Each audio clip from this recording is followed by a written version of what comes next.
Verovatno ste već primetili nekada da rubovi čarapa ponekad ostave crvenkaste otiske na vašim nogama. Ukoliko se to dogodilo jednom ili dva puta, moguće je da je rub vaših čarapa vrlo čvrst, tako da vam jako stiska nogu. Ali ako vam se to stalno događa, tada je to znak da vaše telo pokušava nešto da vam kaže.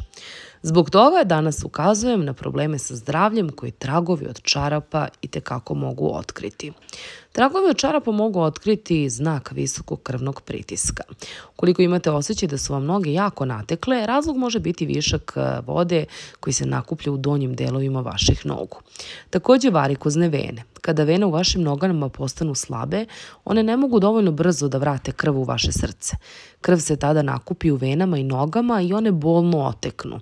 To doprinosi nastanku varikoznih vena. Ukoliko redovno imate tragove od čarapa, onda vaše telo pokušava da vam kaže da vaše vene ne propuštaju krv natrag do vašeg srca.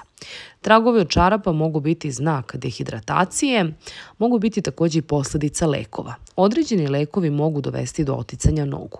Neke vrste antidepresiva i lekove za krvni pritisak mogu dovesti do ovog neprijatnog osjećaja oteklih nogu. Šta učiniti ukoliko vam na nogama neprestano ostaju tragovi od čarapa?